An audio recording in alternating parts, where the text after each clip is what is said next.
Hello दोस्तों, स्वागत है आपका अपने चैनल संध्या साहित्य एकेडमी पर।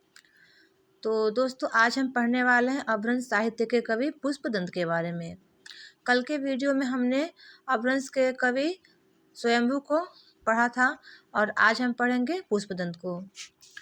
तो चलिए आगे क्रम में बढ़ते हुए पढ़ते हैं। अपभ्रंश भाषा के सूर्य कहे जाने वाले कवि पुष्पदंत का समय 10वीं शताब्दी माना गया है। यानी कि ये जो कवि हैं ये 10वीं शताब्दी के हैं और इन्हें अपभ्रंश भाषा का सूर्य माना जाता है। इनको क्या माना जाता है? तो ये अपभ्रंश भाषा के सूर्य कहे जाते हैं और इनका समय क्या है? इनका समय है 10वीं शताब्दी। स्वयं को सर्वश्रेष्ठ मानने वाले इस कवि को लोगों द्वारा अभिमान मेरु की संज्ञा दी गई। ये क्या करते थे? ये अपने आप को बहुत ज़्यादा सबसे श्रेष्ठ समझते थे, अपने आप को एकदम सर्वश्रेष्ठ समझते थे। इनके पास ज्ञान था, विद्वान थे और इसी अपने ज्ञान के कारण अपने आप को बहुत महान श्रेष्ठ समझते थे। तो लोगों ने क्या नाम दिया था? इन्हें अभिमान मेरु की संज्ञा दी थी। अपभ्रंश भाषा के इस विद्वान कवि को भोला शंकर व्यास जी ने अपभ्रंश भाषा का माघ, भारवी, बाणभट्ट और भवभूति की संज्ञा प्रदान की। क्या क्या संज्ञा इनको भोला शंकर व्यास जी ने अपभ्रंश भाषा के किसकी संज्ञा से नवाजा है? तो माघ, भारवी, बाणभट्ट और भवभूति, ये इनको संज्ञा प्रदान की गई है।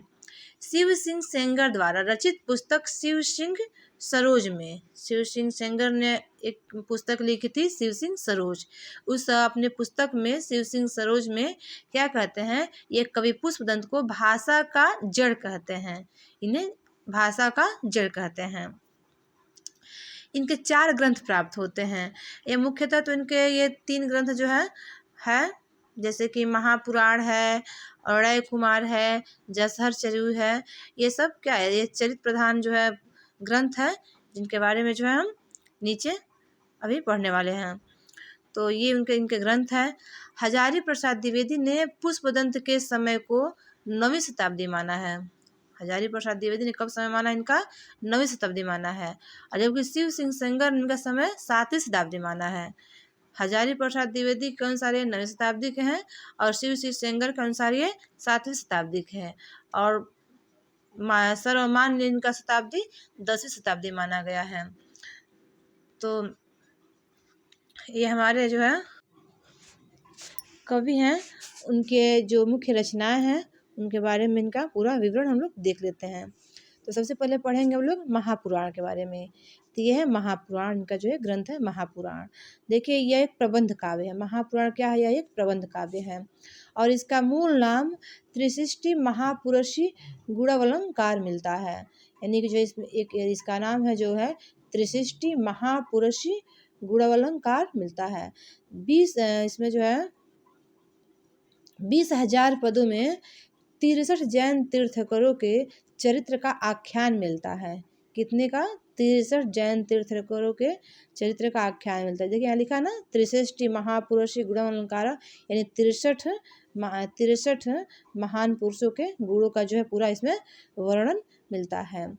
इस ग्रंथ में राम की माता का नाम सुबाला, क्या नाम है? सुबाला, तथा उनके 8 विवाह का उल्लेख है। देखिए इसमें राम की माता का नाम सुबाला और उनके 8 विवाह का उल्लेख किया गया है। और उनकी प्रेमिका का नाम क्या बताया गया है? तो वैष्णवी बताया गया है। राम की प्रेमिका कौन है? वैष्णवी है। ये सब क्या है? महापुराण में जो है इनके बारे में इतना सब बताया गया है। अगला हमारा ग्रंथ इनका है अड़य कुमार चरिऊ। देखिए इसमें क्या बताया गया है? इस ग्रंथ में श्री कृष्ण की कथा का वर्णन किया गया है। इस ग्रंथ में किसकी कथा का वर्णन किया गया है? अड़य कुमार में श्री कृष्ण की कथा का वर्णन किया गया है। यह एक खंड काव्य है। कैसा काव्य है? तो यह एक खंड काव्य है। अड़य कुमार एक खंड काव्य है। इस ग्रंथ में खौलते हुए तेल में सर्पवध का वर्णन किया गया। यानी इस ग्रंथ में क्या किया गया है? एक जो है खौलते हुए तेल में जो है सर्पवध का वर्णन किया गया है। किस ग्रंथ में किया गया है? तो अड़य कुमार चरिऊ में किया गया है। अगला हमारा ग्रंथ है जसहर चरिऊ। तो जसहर चरिऊ क्या है? यह जो है एक चरित्र प्रधान ग्रंथ है। यह भी एक चरित्र प्रधान ग्रंथ है। इसमें यशोधरा के चरित्र का वर्णन किया गया है। इसमें किसके चरित्र का वर्णन किया गया है? इसमें देखिए यशोधरा के चरित्र का वर्णन किया गया है और इसमें करुण रस की प्रधानता है। किस रस की प्रधानता है? तो करुण रस की प्रधानता है। इसमें जो है यशोधरा के जो है चरित्र का वर्णन किया गया है और करुण रस की प्रधानता है। पुष्पदंत के ये तीनों ग्रंथ चरित्र, काव्य या आख्यान है। इन तीनों ग्रंथों में क्या किया गया है, जो है ये चरित्र जो है प्रधान ग्रंथ है और इनका ये मुख्य ग्रंथ है जिसके बारे में हम लोगों ने पढ़ लिया है। तो चलिए इसी के साथ ये वीडियो यहीं पे समाप्त हो रहा है और इसी तरह से जो है इसी क्रम में हम कल के वीडियो में अपभ्रंश साहित्य के जो और अन्य कवि हैं उनके बारे में पढ़ेंगे। तब तक के लिए आप सबका धन्यवाद। वीडियो में अंत तक बने रहने के लिए आप सबका धन्यवाद।